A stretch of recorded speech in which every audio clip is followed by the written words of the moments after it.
Hello and welcome at Book Lovers Companion. My name is Edith and right next to me is my lovely co-host, the Chattering Teacup. Hello. And Hello. Here with us, returning guest and debut author, Christie J. Newport. Hello and welcome at Book Lovers Companion again. Thank you. Hello. And first of all, we have to say congratulations for being a published author. Yeah, congrats.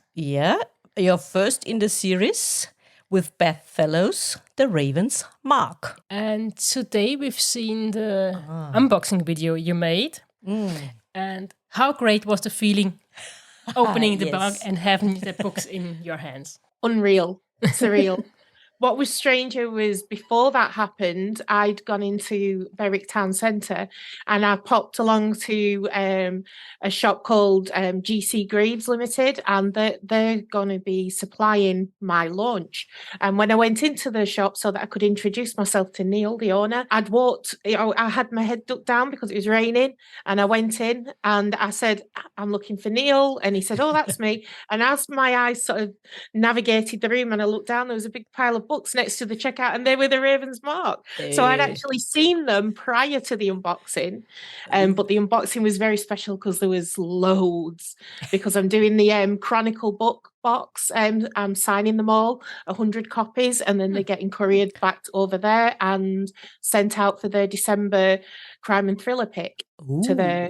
Yes. Ooh. And I'm doing an author to reader letter that will be going out as well for them. And for our listeners, when is the book out officially? The 30th of November. Perfect. And they can actually be pre-ordered already from Foreign Books, signed copies. So you just go onto their website and you can pre-order a signed copy. It's also on Amazon. You can pre-order Kindle. So it's about now anyway. Indeed, we have seen it on the German Amazon as well for the German readers who can only order from the German Amazon. So. Right. Okay. Yep. Fantastic. Yep. I'm glad that everybody's got access. Oh, yes, they do. And they should get their copy because... You won't be disappointed. Yep. Nope, not in the least. The Raven's Mark, the first book in a series, like I said. Your main character, DCI Beth Fellows. Tell us all about this book, Christie. Detective Beth Fellows is mixed race. She's gay. She's a lesbian. She's in a relationship with Yvette. But they have a bit of sort of difficulty in that relationship. She's basically married to her job. She's very passionate about being a detective. And the case that she works on in the Raven's Mark is her first case where she's senior investigating officer. And it's very, very challenging because she goes out and sees the victim, who's a young girl, and she's been branded with the mark of a raven, which means the raven has been seared into her skin. But she's seen that before, 2 years previously when she was investigating a cold case, and it was a 14-year-old girl called Celine Wilson who was also branded with the Raven's Mark, but she survived. However, she remains in a vegetative state, so she's unable to help with the investigation, and Beth is tormented by the fact she could never solve that case, and now it's happened again, except this victim has died. And Beth ends up in a race against time where it becomes more and more apparent that there's something personal linking her to the case, and that the killer is kind of making a beeline for her. And she's in a race against time to solve the case before there's more victims. And Beth Fellows, where did she come from? To be honest, I've always thought there were two career paths I would have loved to have gone down. One would be to be an author. Obviously, I have written since I was a child. It was escapism and everything else, creativity. It was just exploring the world through writing. But I also wanted to be a detective. At one point, an FBI agent when I was crazy into the X-Files, and I came up with a whole plan about emigrating to America, living there for 5 years, then getting my citizenship and become... Yeah, obviously that never happened. My health would never allow me to be a detective, but this book allowed me to explore that side of myself, and I could do that through Beth, who I wanted to make her as real and relatable as possible, but I wanted her to be diverse. but that diversity to just be an aspect of who she was or is. And I also wanted her to be powerful and headstrong and determined, but also to have the same sort of anxieties and difficulties that the rest of us have. And I also wanted her to have something in her past that haunts her and that drove her into this career, basically. So she's a mismatch of everything that makes us all human. And that's what that in that way, for me, she's very relatable. And she's the kind of person that you would bump into on the street and you would get to know and either like or dislike, but you would know her and you would feel that you've either got something in common with her yourself or you know someone who has. That's how she came about. Her relationships are also very important to her, despite the fact that she is married to her job. Yes. I mean, her aunt and her best friend, they are very important to her. But not just them, also the people she works with. Especially like the aunt. Yeah, so do I. Yeah, she was my wife's Amy's favourite character was Aunt Margie because she's a bit nutty and eccentric. Exactly. But very she's loving. kind of the breath of fresh air to Beth's seriousness. Yeah, and I think it says in the book as well that while what happened in Beth's youth made her kind of darker and a little bit more wary of the world and determined, it made her Aunt Margie start being a bit frivolous and living life for the moment and being a bit crackers and just doing anything that she felt like doing. And she continues to do that. And they have a very, very close relationship because Aunt Margie raised Beth. And then her and Millie became friends in nursery, really. So they've been friends for the whole lives and they're very, very close. So really, Aunt Margie and Millie are Beth's family. And then her friends at work, like Amma, who she works alongside, they're her extended family. So yeah, while she's married to a job, she's also got room in her life for all these people that are very important to her. And I think that comes through. And there's a lot of female power in your book because her superior is also a woman. I mean, you have Dylan. You have her best friend who's also very important, not just for her personally, but also for the case, her role in the case, and like you just said, also her aunt. Yes. Female empowerment, a very important definitely. thing for you. It is, yeah. Well, for me personally, I think that's important, but I also think it's reflective. I do think that years gone by, you'd have gone into a police station and it would have been male dominated without a doubt. And years ago, women were WPCs, women police constables. They were not on the same level as the male counterparts, but now they are. And I wanted to show that. And I wanted to show that women could lead these roles and do so in a really, really positive way and take a case from beginning to end really successfully. But they work alongside the male officers as well, male detectives. They're all equally important in the role of solving the case. And I didn't want to make it all about girl power, but I certainly wanted that in there. Also, the question would be for you, what I suddenly realized when I started reading the book, it is not just written in first person from Beth's viewpoint, but also present tense. And we spoke about it, Teacup, and we said it makes it even more intimate for the reader because you are either as a reader, you're there with her. You're either sitting on her shoulder or you're in her head. Why did you do that? Or was this a decision right from the start, or did it just turn out that way? And how difficult does it make it to write the story? It naturally just developed that way, really, because I wanted to very much tell it from Beth's perspective, but I wanted to also be really in the moment for the reader. I wanted them to go through all the feelings with Beth, and when she's panicked or stressed or worried or excitable or whatever she's feeling, I wanted that to be conveyed to them and be at that time not looking at it in reflection, so that everything felt urgent.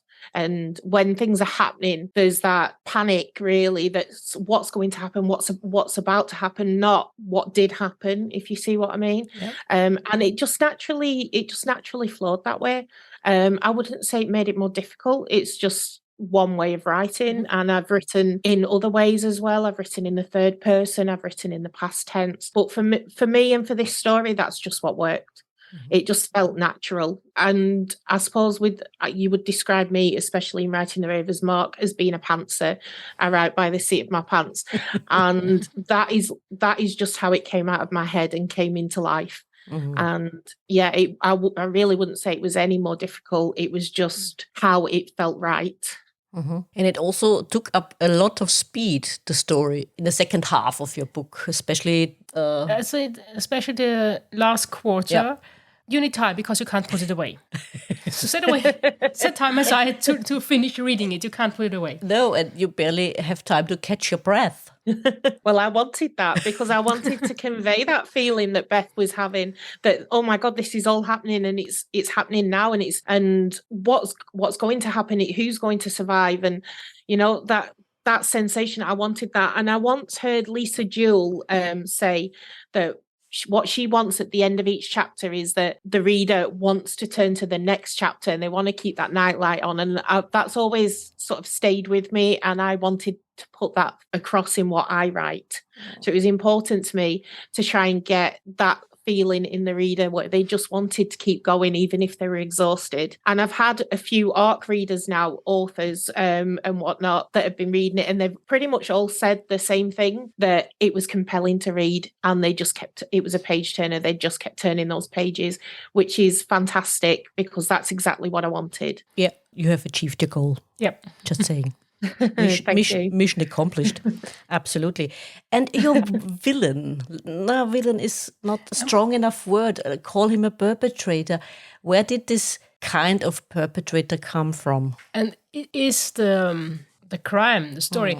Is it completely fictional or were you inspired by something? No, it was completely fictional. Good to hear. And originally, what I had in my head was this detective and the idea of a case where a victim was branded with a mark, and it wasn't a raven at this time, it was just a mark. I didn't know what it would be, but I knew it would be something that was repeated, that had been on another victim that had survived but was unable to help progress the case. And from there, the story developed. I wanted to create the ambiguity around the killer so that the reader couldn't just spot who it was right away, but I wanted them to be this sort of psychopathic, sociopathic person that when you're watching murder documentaries and things like that, and you see these people, and just exploring that kind of psyche has always appealed to me. I find it fascinating. I wanted to do that with this character, this person. And as far as the Raven, the brand goes, that came to me later on, and I decided I wanted this brand to mean something and to be an integral part of the story. So I did some research around that and decided to make it count and make it part of the story, and also I wanted to involve the reader in trying to figure it out and follow the clues. Diane Chamberlain, who read it, she's a best-selling author in America. She's absolutely fantastic.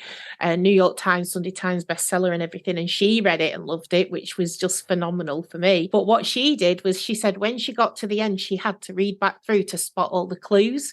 And she said they were there, but she read back through just so that she could see where all of the clues were, because she wanted to see what clues. She'd seen some of them, but not all. But when she went back through, she said, yes, they were there. So they are there to spot. Yeah. And it's just whether you can do it or not, and whether you click onto it until afterwards what things meant. True. I'm a crap detective. I've said that before. I'm not good. Me neither. Yeah.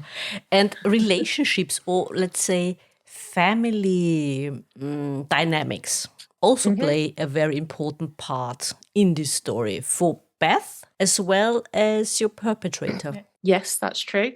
I can't say much about the perpetrator's family dynamics, but that will come into it at some point as you read. But Beth, very much so, because her mum was killed when she was only 4 years old. So she has a vague memory of that happening, but the perpetrator, the person who murdered her mum, took on a sort of folklore fairy tale, but scary fairy tale kind of kind of persona. She could never give this person a face, and it was never solved. And that's what sort of drove her to become a detective, because she wants to solve the crimes that she wasn't able to help solve, and that was the murder of her mum.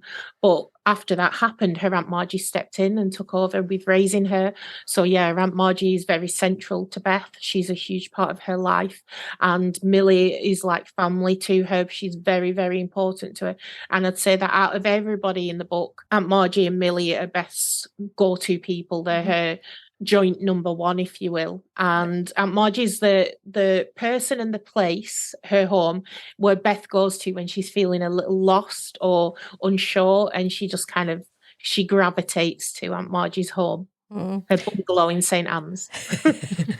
And how huge is the danger for Beth to get completely lost with or in the job? Because she also has, during the story, difficulties because she's torn between her job and her private relationships. Yeah. Well, yeah, there's definitely a point at which the case becomes very personal to Beth, but it also puts the people around her in danger, and so she has to make decisions that maybe she wouldn't normally make over how far she will push the boundaries and whether she's prepared to break the law to bring the killer to justice and to stop anyone she loves getting hurt.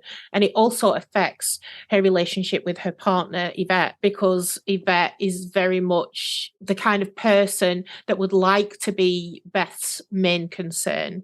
And she realizes that the job and even Millie and Aunt Margie sort of pip to the post and come first. And she doesn't like that. So that becomes something that Beth has to work through as the book goes on, the relationship with Yvette versus her job and her family, and her relationship with her job versus bringing a killer to justice that is putting the people she loves at risk. And we said it before we started the recording, you left us a little bit hanging in the end. Well, it's a series, so I needed to do that because I want there to be, each book will be you will be able to pick it up and read it as a standalone, but at the same time I want there to be a thread that carries through the series, maybe more than one thread really, but there's something that's going to carry through the series that's going to reward the readers that have stuck with it, but the readers that come into it fresh will still be able to read that book and enjoy it because each case will be different. And how many books have you more or less planned out so far? Well, I've written the second book in the Beth Fellows series, and that's with my editor. I do need to make a couple of sort of changes to that because the editing of book one has had a knock-on effect to book two. So there's a few little things that I've got to change, but then it'll go through the editing process as usual with my editor and the publishing team. So that one's already done, and I have an idea of what I want book three to look like, but nothing is set in stone as of yet. But there is a definite part of the thread that I talked about that will carry on into the third book from the second book. So yeah. Okay. And very mysterious. Oh yes, and we're looking forward to it. Bring it on. I also wanted to ask you, you said you would have either been a police inspector or a writer.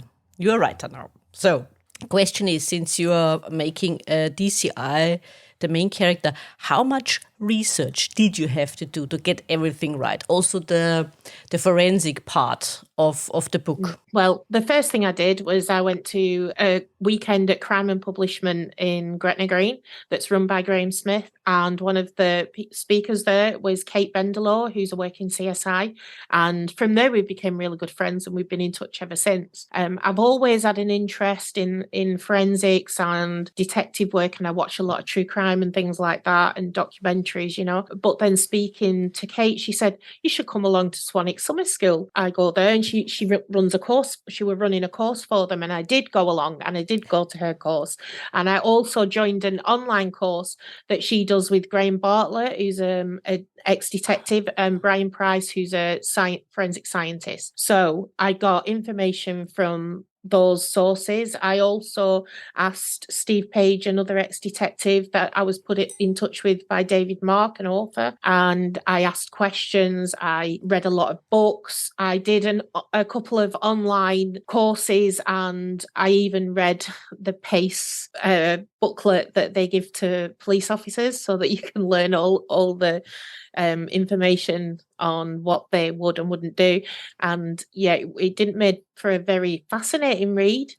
And it did make for a very long read, but it was useful. So what I did was I put in place the sort of knowledge that perhaps somebody who was a detective would have, so that as I wrote, I could do it organically and I didn't need to keep constantly fact checking. Although when I got to the end of the first draft, I then asked Brian Price about, actually, it wasn't the first draft. It had gone off to my agent and, sorry, not my agent, my editor. And she threw up a question about something that happened in the book. And I thought I'd been very clever. So this is why it is always important to double check and double check again. I'd written into the book something about cyanide poisoning, which doesn't make it into the final book, and for a good reason, because she said to me, would this happen though? And I thought, well, yes, I read all about that. Of course it happens that way. But then what it turned, I sent it over to Brian Price, the scientist who's also a friend and an author, and he checked through it and he said that's what would happen in an industrial setting. So what I'd done was I'd inadvertently read the details for what would happen in an industrial accident with cyanide and applied it incorrectly to my story. So what I then had to do was rewrite that section of the book. So I didn't have all the sort of steps there, but for the most part, everything was there. And if anything, I had to pare back a little bit on the forensics and the crime scene and everything, so that it wasn't more like a technical read. But I wanted enough there for the reader to know that it was correct and it was the right procedures. So yeah, I got the knowledge beforehand and then checked again.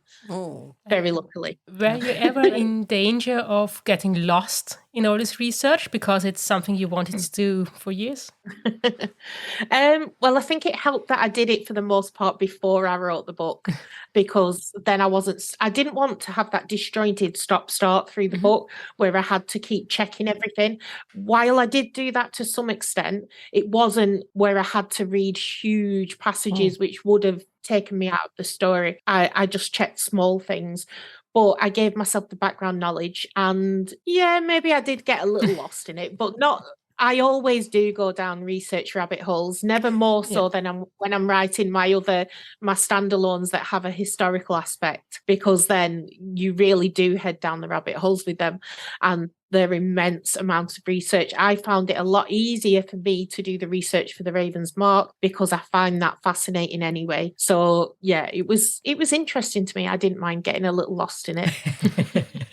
I also want to know, how important was it for you to set this book in the north of England? Well, Preston is where I was born and raised, and I've got a lot of family and friends still living there. So it was always going to be set in Preston. I've always said that I wanted to set a book in Preston. And so for me, they say, write what you know, which I know Preston, but it's also about sort of, I wouldn't say that Preston is the most amazing place in the country or anything like that, but I grew up there, so I have a kind of love affair with Preston, and I wanted to put it in my book. Obviously, it's the seedier side of Preston for much of it, but and a lot of the places are fictional because I didn't want to make somebody's actual home into the scene of a grisly murder. So you know, they're not all exactly real places. Even the police station that Beth works at is invented.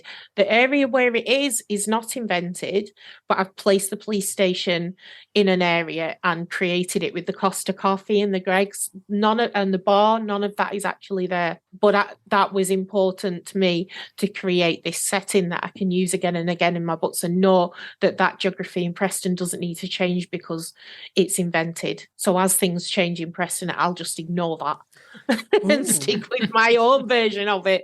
But then the places that they go up at the Docklands and things like that, they're all real. So, and when she's driving through and it's describing the different places she goes past, like the pub that's got the sign out the front, they're all real as well. I even used Google Maps and zoomed in on a street view so I could read exactly what it said on the sign outside the pub and things like that. So yeah, I tried to be true to Preston while embellishing and making changes. So you won't get any angry letters from readers saying, "Oh, come on, that's not true." It's not like that. Exactly. But the police station didn't sound too bad. Quite modern. Custom next door. It's not so bad, I think. Perfect. No. Perfect. Yeah, setting. that's because it's invented. So I made it nice. So maybe someone will just suggest it for real life. Maybe. Next time you visit, maybe, who knows? There will be a coaster around the corner where you set it. And now that your first book is out soon and you had been to Capital Crime, how does that feel? Again, the teacup asked you about the unboxing, but how was it being at Capital Crime and being on a panel? Oh, that was just amazing to me. I mean, Capital Crime, the first one, the inaugural one that I went to, I think in 2019, that was the crime writing festival that I went to a few days after being released from intensive care with sepsis. And I desperately wanted to go, but I wasn't well enough to go really. But Amy had bought me the tickets for my birthday and I didn't want it to be a waste of money. I wanted to just do it. So we went and I arrived in a wheelchair and I was very, very poorly. By the end of it, I was whizzing around the place. I was pouring with sweat. I was a complete mess, but I was so excited. It felt like adrenaline was literally being pumped into my veins. And it was there that I met the most incredible authors and book people and realized, you know what? This door that I thought was closed to me isn't so closed. It maybe just needs a bit of an extra nudge to get it open. I'm going to go home and I'm going to write those books. And that's what I did. So going back there to be on a panel kind of felt like I'd come full circle. And the people that I was on the panel with were all just fantastic. Paul Clayton, the actor, he presented it and it was done like put it this way, it was called Whose Crime Is It Anyway? So it was done like a quiz show and we were quizzed on each other's books and things like that. And we won on the Friday. So we were on again on the Saturday against the other winners because there was 4 teams. So 2 teams was there 4 teams? There was 2 teams went up against each other. Then another 2 teams went against each other in the afternoon. And the winners from both sets went through to the Saturday. So we were on again on the Saturday when we lost. But we'd already been on twice. There was no award or medal. If there had been, I think I would have revised a little bit harder. But the fact that we were on again, that to me was the win anyway. And it was just fantastic. And I made some great new friends there. I met up with all the authors that I've got to know over the years again. And it was like coming home. It was like being reunited with family and meeting new family members. And that's what it felt like. And I just can't describe that feeling. It was amazing. Incredible. Can imagine. Sounds like it. Yeah. May I also ask you how you found your publisher, or did your publisher find you? Well, that's an interesting story, actually. I entered the Jaffe Books Prize. I kept getting tagged in it on Twitter and Facebook. And I think because not only did I fit the category to enter the Jaffe Books Prize because it was for underrepresented writers, but also one of the judges was someone who everybody knows is one of my absolute idols, Dorothy Coomson. So I was tagged in it repeatedly. And I thought, you know what? I couldn't enter the other book because I'd been sending it out to agents, which was Whittingham.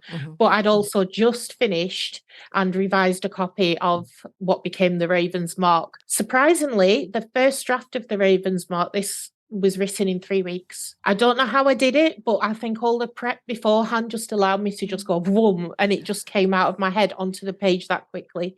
I'm sure that will never happen again, but it did that time. The redrafting is what took the time. Yeah, going back through it and linking everything up and making sure there were no loose threads and that inserting the Raven as the brand and that kind of thing, that took more time. The first draft of it is where it just flowed from me. It was incredible.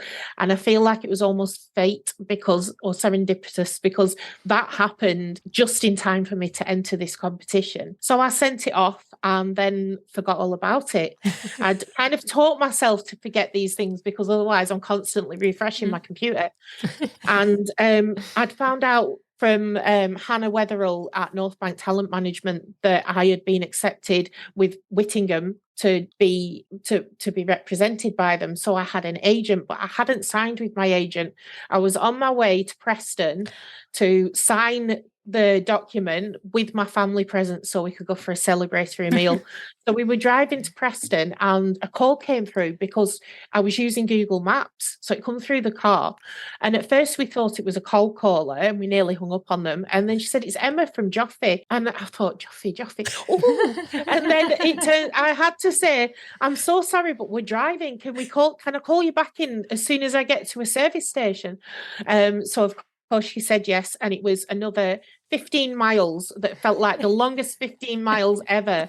And then I called Emma back and she said I'd won by a unanimous decision. I hadn't even known I'd been shortlisted, which had I not forgotten, I would have known and I'd have been on tenterhooks. So luckily I hadn't known. But then came the panic. Am I able to accept this? Because I'm just about to sign with my agent and you had to be unagented. So I had to go via Emma and Hannah, and it was decided that they'd decided the winners long before I'd been given the offer of representation, and I hadn't even signed yet. So yes, I could do both, because otherwise that would have been a very tough decision to make. So when I got to Preston, not only did I get to tell my family that yes, I am signing tomorrow with my agent, but I've just won the Joffy Books prize and I've got a 2-book deal. I'm going to be published. And guess what? Dorothy Coomson and Susan Yearwood, who's a fabulous agent and one of my all-time writing idols, were judges. Oh my God. And so, yeah, the news was just fantastic. And I rang, who I said, Kate Bendelow is the CSI. I gave her a call and told her about it as well, because I was just so excitable and wanted to tell everybody, really. And it was just, it was kind of magical, because I'd heard about the agent, signing with my agent. And then the very next day, I get told I've won the Joffy Books prize. And yeah, wow. What can I say? Must have been a fantastic day. Oh yes, that It really was. Definitely made her day. Absolutely. Oh yeah. Life. Again, congratulations. Thank you for this. When you did the unboxing video, we saw this in the background. Is this your murder ball, or was it your murder ball with the different colors of notes and so on? Well, do you know how I said that I learned how to plan with Alexandra Sokoloff? Yeah. I did an online course with her. It was Diane Chamberlain, the author that I mentioned, who lives in America, that said to me, if you want, because I said, I cannot plan. I really want to be able to, but I can't do it. And she said, well, there was this lady, Alexandra Sokoloff, and she was in our writing group, and she taught us how to do it. But she's moved to Scotland, because she married a Scotsman who happened to be Craig Robertson, the author. So then when I was at Harrogate, I saw Alexandra Sokoloff. I recognised her and I said, you're Alexandra Sokoloff. And I said, Diane Chamberlain's told me all about you, because Diane says if ever you get the chance, learn from her. Her method is amazing and you won't look back. So we got talking and she said, we'll have to get together sometime. And then I did the course with her, and she's absolutely brilliant. And she taught me that method that you saw on the wall. So that I didn't actually use for the Raven's Mark. I used it slightly when I went back through to sort out, the Raven literally being the mark and things like that. But what I've used it for is another standalone book that I've just written and has just gone off to my agent. She's got a backlog of work, so it's going to take her a few weeks until she can read it. But I'm told she's excited to read it, and I'm hoping that excitement lasts after she's read it. So we'll see. But yeah, because I jumped through time in that book, I very much needed a bit of a guide, and I didn't want to get lost too much. I do deviate from it because I am at heart a pantser, but I use it as a guide so that I can always find my way back. And you said before that your standalones, or in general, you enjoy a lot writing about historical events and so on. So my question is, because I love to read books with a historical background, how close to your heart is that? Or maybe which is closer to your heart then as an author? I don't know, to be honest. I love the whole detective sort of situation and investigate. What I really enjoyed about The Raven's Mark for me, as I was writing it, was what I thought was, what logical steps would I take if I was investigating this? Mm-hmm. So I put myself in the mind of a detective and thought, logically, what would I do? I would check ANPR cameras, I would check CCTV, and I got to explore that side of myself. So that was a lot of fun, and I love the characters. And like you say, Aunt Margie is just her humor comes out even more in book 2. But the one with the historical, I don't go too far back into history. The first one, Whittingham, was 1952 and 1995, and this one, the standalone that I've just sent off, is 1962 or 65, and then it goes through time and it ends up at 1990. So they're quite recent history. But for example, I'll show you. I've been reading through the 1960s scrapbook, 1970s, 1950s, historical headlines, a Remember When book, a chronicle of the 20th century, and more besides. The 90s book. And what I like doing is inserting little things. For example, I might not specifically say what date something happens on, what specific day and whatnot, but I know that I've put the exact program, they're watching the exact program that was on that day and at that time and things like that. And I can look at the furniture that they would have and think, well, they don't have as much money as that family, so their furniture would be a bit older because it'd be used, because they wouldn't have been able to afford to buy it new. And so I get to really explore that side of it in the book, even though those things are minor to the story. All the details are there, and when they're looking at the newspaper and there's a headline on it, it's what was the headline on that date and things like that. And I find that really interesting, to put all these little details in that a discerning reader might spot, or somebody might think, oh, look, I wonder if that really happened. And it might make them look it up and see, actually, yeah, that did happen. Yeah, and I think maybe some readers that lived in that time might think, oh yeah, I remember that. And exactly, it makes different connection, I think. Yeah, exactly. I just think it's good for me because I wasn't around in them times. But yeah, I know that my parents might remember things that are in the book that I wouldn't remember. But I've got to know that, for example, when I was writing Whittingham, I put in the something about the Freckleton air disaster, which was the largest disaster of its kind in the UK during World War II. But I had never heard of it. And when I researched it and found out about it, this plane had crashed into the Sad Shack Cafe, but it also crashed into a school and killed loads of school children. And I thought, how have I never heard of this? But I hadn't. So all these little bits of history, I like to just drop them in if possible. And so that those parts of history that may otherwise disappear from people's recollection because they don't have that as a memory. So it's gone, it's lost to history. I like to do my bit to make sure that it isn't lost to history. Yeah. That it's there. Yeah. The saying, the past is another country. When did you, for the first time, realize how true that is? Because speaking for me, I always thought, oh, that's a strange sentence. But when we saw a documentary about the coronation of Queen Elizabeth a few years ago, and you saw those street parties and so on, and I thought, yeah, now I realize, yes, indeed, the past is indeed another country. When did that come true for you, I wonder? Well, I've never actually heard that before, but yeah, I can see what you mean. I suppose really when I started writing Whittingham and exploring things about the past that I'd never come across before, and I had to really delve into that research and kind of get to grips with it as if I'd been there for the hospital itself. That was like it was an asylum, but it was like the size of a village. It had a railway and it had a ballroom and sports courts and everything, and all those things I had never known existed, but that it was such a huge part of history for the people that lived it. And I went there and I saw what was left of the place, which wasn't much. And just imagining it being there was incredible to me. Recently, I went over to Holy Island, Lindisfarne, which is in a lot of L.J. Ross books. Well, Northumberland is, and I think Lindisfarne is as well. And when I went over there and I just stood there and I looked around, it was almost breathtaking. No, it was breathtaking to think that at one point in history, and I just thought the Vikings, they landed there and they came into this little island that I go across to regularly. And I just looked around at the ruins and at the priory and everything, and I thought, my God, they stepped here.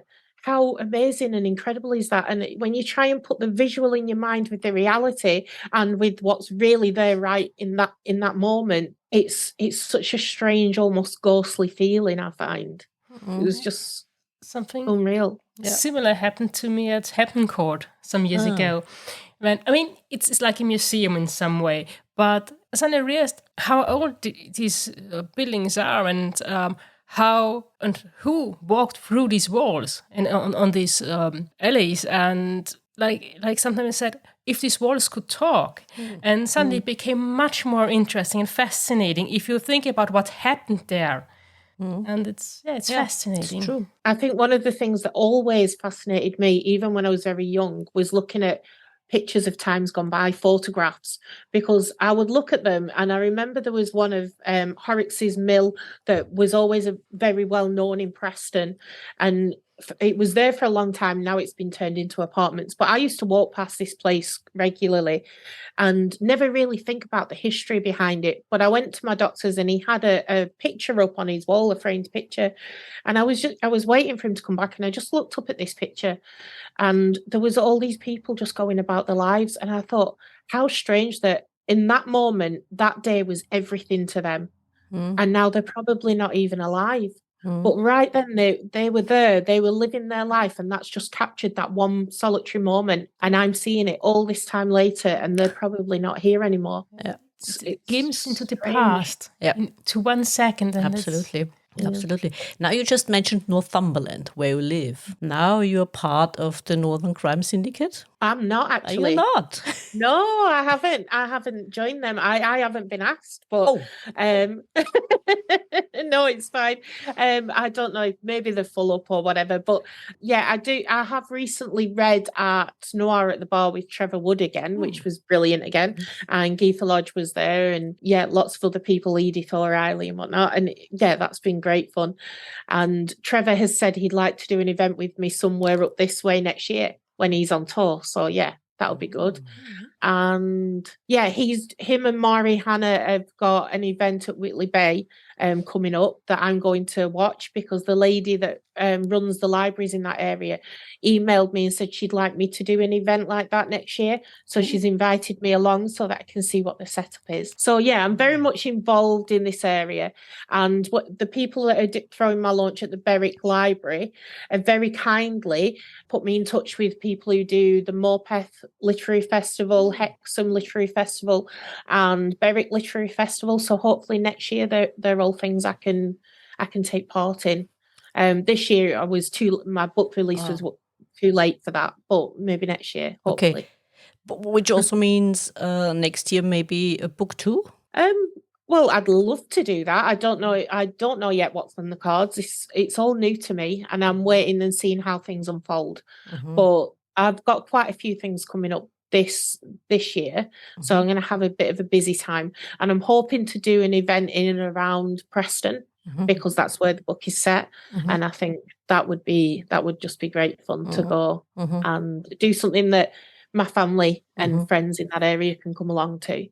But yeah, I also saw you at Helen's bookshop. So will there be also events in her bookshop, because she has 3 we now? have discussed that. Yeah, she does. She has the Accidental Bookshop in Alnwick, the Bound in Whitley Bay, and she obviously has Foreign Books in Corbridge, which I've been to quite a few times to see events, to see author interviews and things like that.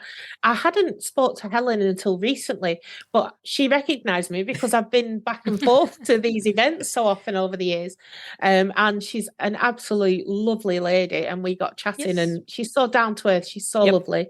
And yeah, she has mentioned some events next year. So watch this space. And she's also stocking my book. So There you go, dear listeners. If you're in the area, stop by Helen's bookshops. We just said Foreign Books, Whitley Bay, and the Accidental Bookshop. And I also Yeah, in wanted... Whitley Bay, it's the Bound. Yeah, the Bound, sorry. And can you a little bit at least elaborate on your most recent plans or what comes next in the near future? Okay, so in the near future, on the 30th is publication day, and I'm being interviewed live on UK Crime Book Club alongside author Rosie Walker on that evening on Facebook. I think that's at 7:00. Give her our and best, please. Give her I our will do. best. I will, yeah. And then the following day, on the 1st, I have an online book launch that is being run by Jill Birkinshaw, and anybody can attend that for free from wherever you are. So that should be fun, and that's on for 2 hours. And they do book goodie giveaways as well. So that's great. And then the following day on the 2nd, I have my in-person launch at Berwick Library at 7:00. And the library are kindly opening especially. It's the first time they've done a launch, so they're really enthusiastic and excited about it. Katie Wedderburn and Diane Wright actually offered to do it. They said, we'd love to throw you a launch. So who was I to refuse? They're even moving all of the shelves out the way so that they can fit enough. Yeah, it's going to have a capacity for 50, which... I don't know how many will actually turn up, but yeah, and my lovely publishers, Joffy Books, are catering the event, so it'll have light refreshments, book cakes, and a bit of fizz and non-alcoholic drinks as well. So that'll be really nice. And I've got my mum, dad, my sister, and my cousin all coming up. Rosie Walker, who I mentioned, is coming for it as well. So yeah, and people from book groups and things like that. And I know that the manager of the library has invited local councillors and people like that as well. And Katie Wedderburn has invited people from the local sort of book literary festivals. So hopefully, it'll be a really good turnout. And I know that they've invited a photographer and journalist. So yes. So it should be a lot of fun. Yep. It should be good. Sounds good. Yep. And then Newcastle Noir on the 11th of December. I'm on a panel there as well. The New Blood panel. So yeah. Well. See, you are awfully busy. Yeah. Now, aren't we lucky to have her on? Yeah. Just before. We were early enough. Yeah. Oh, good. Thank goodness. Otherwise, we wouldn't fit in the calendar. Yeah. No, would have been hard then. And what now after writing all those lovely books and keep on writing? What is your advice now for any other aspiring author? To believe you can do it, and don't let your circumstances, your health, your origin, where you're from in the country, any of that, don't let any of that put you off or get in your way. Just write. If you want to be a writer, then write and keep writing. Finish the first draft and never believe that your first draft will be published. Always work on it and always make it the best it can be before you submit it, and get advice and help from other authors. Get involved, go to events and festivals and go on courses, even if all you can do is online courses or join Jericho Writers Online. It's all a community that you want to be part of.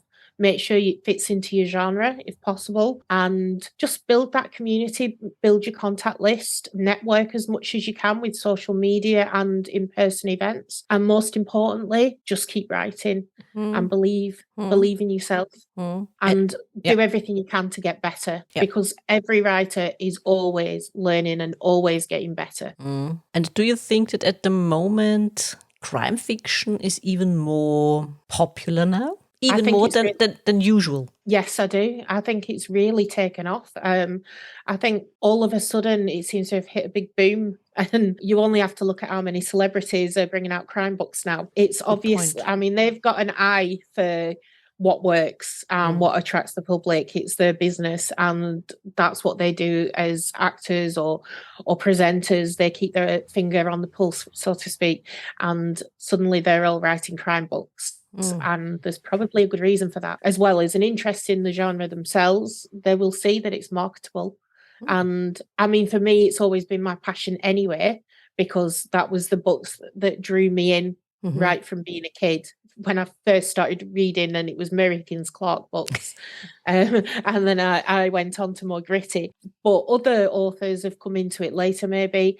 But readers, just like anyone else, they might develop new tastes. And I think because true crime has become really popular, that's kind of links it in as well. I mean, you can't really flick through your channels without coming across a true crime program or a crime series, or, you know, a film that's based around a crime or a mystery. I think we all love to try and solve a mystery and try and see the clues. Yeah. And it makes you more involved as a reader. Yeah, And probably. the book is less of a passive thing because you're more involved, because you're trying to solve the mystery as you go and second guess you're trying to beat the detective to come up with the answer before them. And I think it's extremely popular, and there's less snobbery around it than there used to be. Yeah, true. And crime offers a lot of possibilities, doesn't it? I mean, crime fiction, not crime. I think you can write nearly everything surrounding a crime. Yeah. So Exactly. I've always said that you still can have your romance, you can still have your comedy, you can still have all the relationships and explore a different place, but you can have that centered around a crime. So you don't need to lose anything with a crime, but it just makes all the other stuff fit into something that's maybe a bit more exciting. Mm-hmm. Are you more into the bloody part of crime? Oh, well, I do like a Chris Carter book, and I don't think you can get more gory than that. And Nadine Matheson, and and David Fennell. They're all pretty gory, and I love all their books. I really like a good story, whether it's gory or not. Like Elisa Jewell is always one of my favourites, top of my list. Callie Taylor.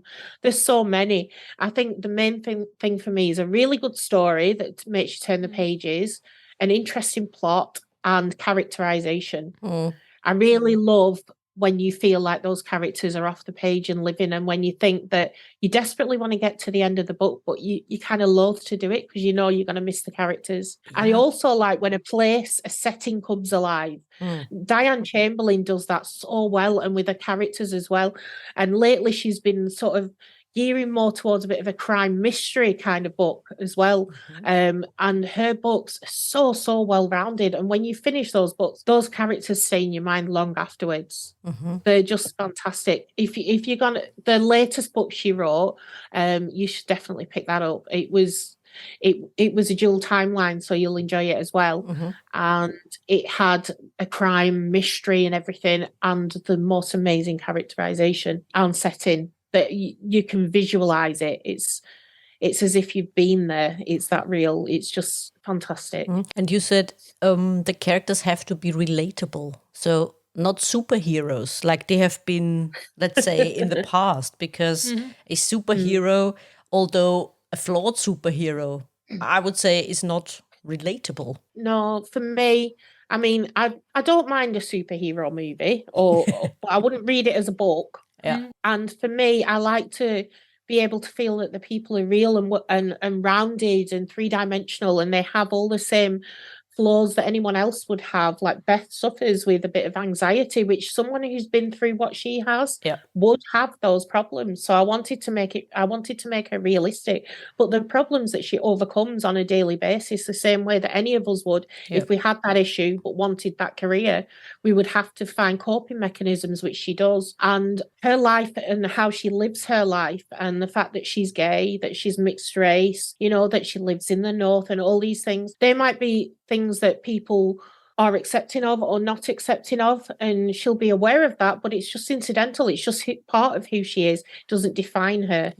But she's a very real person in the way that, in my eyes, I've made everything about her real and, for me, relatable. It's very, very relatable for me, seeing as, you know, I have all those same things, really. So I mean, she isn't me. She's who I would want to be, but she isn't me. Okay. And one last question from me. We spoke about it, Decurb, only recently, about the fact that families can be both. They can either be a sanctuary or, well, let's say hell. You Well, have both in your book. yes. Yeah, well, exactly. You can have a family where the dynamics work really well, but that isn't the same for everybody. Some people just don't have that. They have a family that dragged them down or that constantly went at them to destroy their self-esteem or pulled them into behaviors that they wouldn't necessarily have chosen, like criminality. I mean, there's families out there that all drug deal. There's families out there that are into guns. There might be an anomaly. There might be a member of that family that doesn't do that. But if that's what you grow up with, if that's your normal, that exists. So if there's a family that's like drawn towards the dark side maybe, and you happen to be born into that family and they're the people that you look up to and that you respect and that you want to emulate, then obviously a family can be good and they can be bad, or they can be a complete mismatch. Yeah, absolutely. Teacup, any more questions for our guest? Nope, not from you. Christie, is there anything else you would like our listeners to know? Not really, just that I would really like it if they all bought a copy of the Ravensmark. They absolutely should. And what I would love is to see photographs of my book out in the wild, because I'm always taking pictures for other authors and posting them online, because I know what a buzz that would be to see it say by someone on a... I've always dreamt of walking past someone who's completely absorbed in my book. And I want, if I can see just an image of somebody wherever they are, if they're sat by the beach and they've got the book sat next to them, they take a snap of the book. I'd love to see that. Or if it's in a shop or whatever. Yeah, that'd be fab. I think that will happen. And also, before we go, we have to say thank you for the thank you in your book. You're very welcome. You're very, very welcome. We really felt honored when we read it. So thank you. Oh, I'm really glad. I felt like I needed to say thank you, and I meant it, and I do. And yeah, I'm glad that you noticed it and that you liked it. So you're welcome. Absolutely. Also, thank you for making time for us. It was again a pleasure to have you back. Thank you for having me. Yeah, always. Just say the word. And I will. Oh, good. Good. Wonderful. You did enjoy this episode as much as we did? Then hit subscribe and don't miss the next episode. Also, make sure to follow us on Twitter, Facebook and Instagram. If you like to support us and buy us a coffee, you can do so via Buy Me a Coffee and other platforms. You can find all the necessary links in the description. Until next time.